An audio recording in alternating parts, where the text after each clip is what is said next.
Hello guys, আসসালামু আলাইকুম। আমরা সকাল উঠে গেলাম, দেখলাম 7টা বাজে। 7টা বাজে আমার বোন, ছোটো বোনটা অনেক কান্না করে, দেখলাম ছোটোবেলা উঠে দেখলাম আমার বড় বোনটা দেখলো ছোটো এই মাঝে বোন।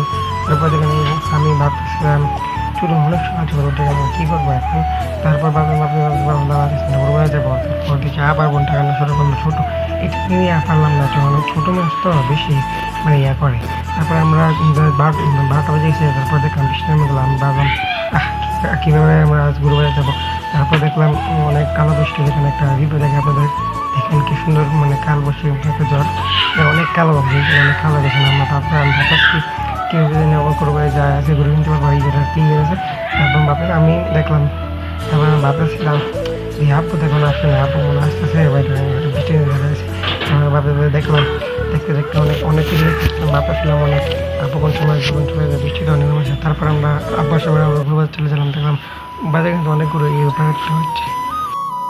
এটা যে ব্রাহ্মণবাড়িয়া বাদগর অনেক বড় একটা হাট। তারপর দেখতে অনেক গরু টরু থাকলো, দেখলাম এখানে অনেক প্রচুর গরু, কিন্তু আমরা এখন ভিতরে যাইনি, বাইরে বাইরে আছি। ভিতরে তো আরো মানে বেশি বেড়ে দেখে না। আমরা আকাশে দেখলাম, দেখলাম একটা ড্রোন, কিন্তু ড্রোনটা আমি ভাবছিলাম কোনো ব্রাহ্মণবাড়ি অনেক বড় বড় টিকটকার আছে, আঁকি আপু ইয়া অনেক বড় বড় টিকটকার আছে, তারা ভাবছে। তারপর রাত হয়ে গেল, গরুটা কিনে নিলাম। গরুটা আলো মশালা সুন্দর 1,80,000 গরুটা কিনে নিলাম আমরা। কিন্তু গরুটা রাত্রের বেলা তো আমার অনেক দিতে কষ্ট হয়েছে। গরুটা গরুটা দেখেন, গরুটা কিন্তু সুন্দর হয়েছে। রাত্রের বেলা অন্ধকার দেখা যাচ্ছে না, গরুটা দেখা গেলে তো দেখা যাবে। এটাকে আবার গরুটা একটু দেখাচ্ছি পিছিয়ে দিয়ে, দেখালে দেখেন গরুটা কি সুন্দর দেখা যায়।